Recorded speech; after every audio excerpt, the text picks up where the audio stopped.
you can hold yourself accountable.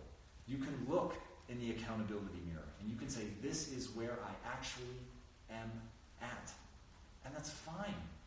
Don't spiral on that. That the whole point of this belief is to understand, I'm not going to waste my time being stuck here believing that I am some kind of way. But I'm not going to pretend it's not where I'm at. Because once you know where you're at, then you can begin to map out where you want to go. So I know where I'm at, I have clarity on who I want to become, and now I'm going to do the things that I need to do to get there. But if you're going to do that, you've got to build desire. Okay, we've talked about desire a lot. I'm not going to go through the process right now. But I want you to understand that is a process. Building the desire to get out of there is a process. And you're going to have to be willing to pay an extraordinary price to make that change. It's adapt or die. You have to back yourself into that corner. You have to understand, if I don't make this change, then something bad is going to happen. The thing that I don't want. I'm going to be stuck here forever. I'm going to feel like this forever. Whatever that is for you. The reason that you're here is because you want to make that change. But now you've got to focus on clarity and price. Clarity and price. What price am I willing to pay to get there?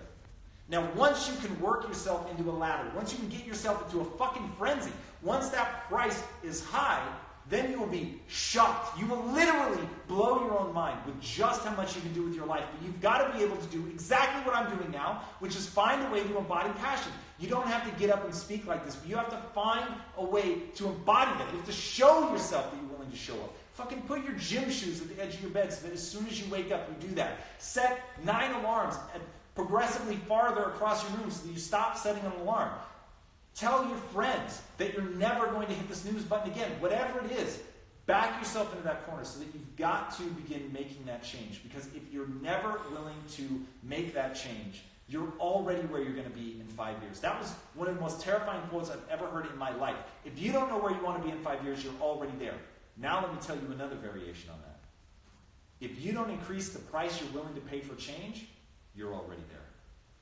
If you aren't willing to pay the price to become that person that you want to be in 5 years, you're already the same person you're going to be. Your life already looks the way that it's going to look. Except, my guess is you're going to feel even worse about it because you know that you had the opportunity to change and you didn't. And when people have the dissonance between who they are and who they want to become, every day that friction gets worse. Every day it begins to erode your sense of self a little bit more. The only way out, be honest about who you are. Figure out why you care enough to change. Build the desire, and then actually make the change. Change your behaviors by changing your beliefs, and then you can move forward. All right. Belief number 8. You must have a clear vision of who you want to become. Talked about that in belief number 7. Everything begins with clarity. Once you have that locked into your mind, then you're going to be able to take the necessary practice steps to get better, to build the strength or the knowledge in the area that you want to. But if you're not clear, then you're never going to know what to do in this moment. Clarity is about knowing what to do. So I'm going to give you 4 quick steps on gaining clarity. Step number 1, do a bunch of shit. Explore. Find what you like. You can't think your way to a passion. Without a deep desire, there's just no clarity. So what you have to do is go out and do a bunch of things. Find the thing that resonates with you. Find the thing that you actually find a little bit more exciting than everything else. It's never going to be like you find something that you're just immediately in love with, but you're going to find something that you like a little bit more than everything else. When you find that thing, step 2, you must decide that that's going to be the thing, that that's going to be what you're going to give your time and energy to. You decide. Like so much in your life, it's just a fucking decision. And it isn't something you're going to have to live with for the rest of your life. You're only going to have to live with it until you realize it actually isn't something that you care enough about. Nothing is going to seem obvious. This is where I lose a lot of people. Remember, passion, love, a mission, all of this stuff. It is not an archaeological dig. You don't turn inwards to find that thing. It's an architectural build. It is something you construct. You decide. You pick a path and you get after it. Step number 3. Write down what you want to do. Write down what you want to do. Most people say some variation of be a better fill in the blank, or get rich, or they want to help people. Now, all of that stuff is impossibly vague. That's not the level of clarity. So you've got to write down exactly what it is that you want to do. You have to understand, if you want to win a gold medal in the Olympics, what sport are we talking about? Is it summer? Is it winter? Is it tennis? Is it swimming? Because ultimately you need to get down to the very thing you're going to do that day. If you want to be an Olympic athlete and you don't know what sport you want to win it in, then you're not going to know what to do right then and there. So you're going to write down the what, because the what is going to be, I'm going to practice swimming the backstroke, whatever.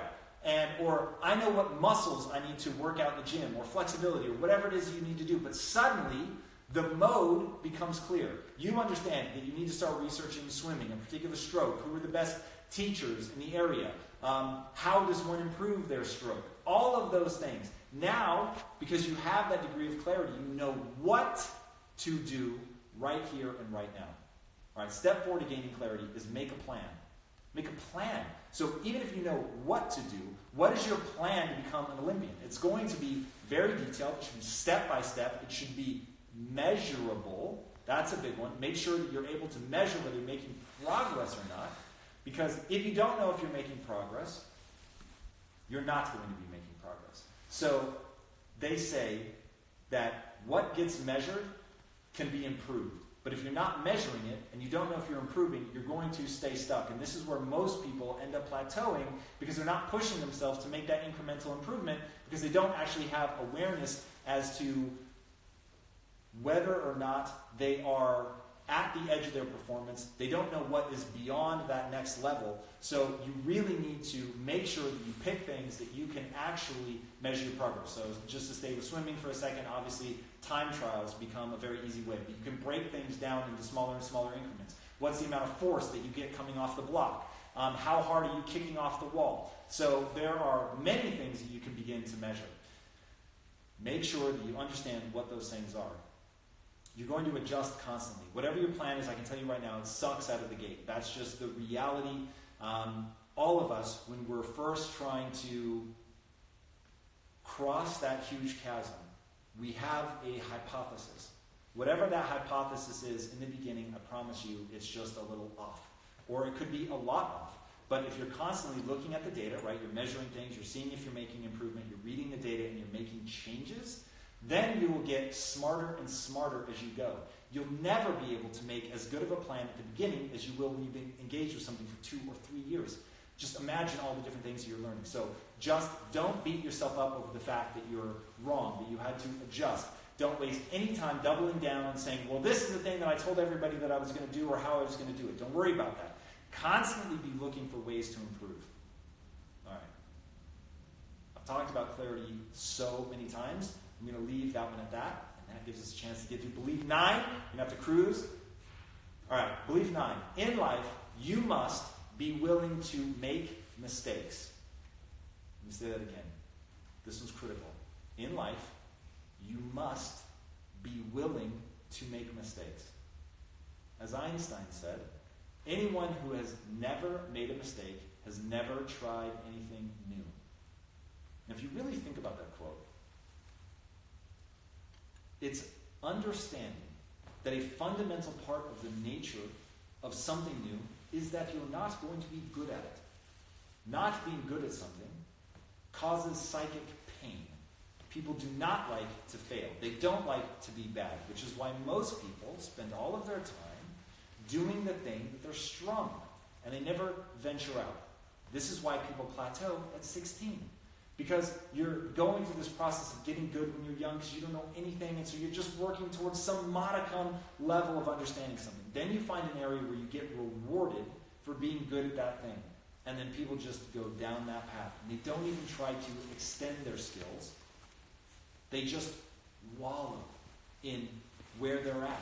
That thing that gave them those early dopamine hits of being good at something, the praise that people give you. And so they just seek that praise over and over, and they're never able to sit in the discomfort of a mistake, of trying something new.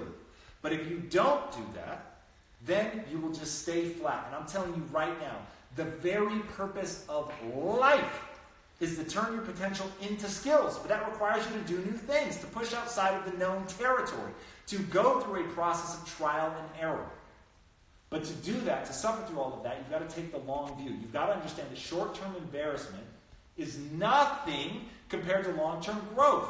Once you begin investing in long-term growth, it doesn't matter what people are saying about you in the short term, because you know that at the end of the day, if you really want to win, at the end of the day, if you want to shove back in people's faces all the negative things that they said about you, you've got to be willing to try, fail, learn, and grow.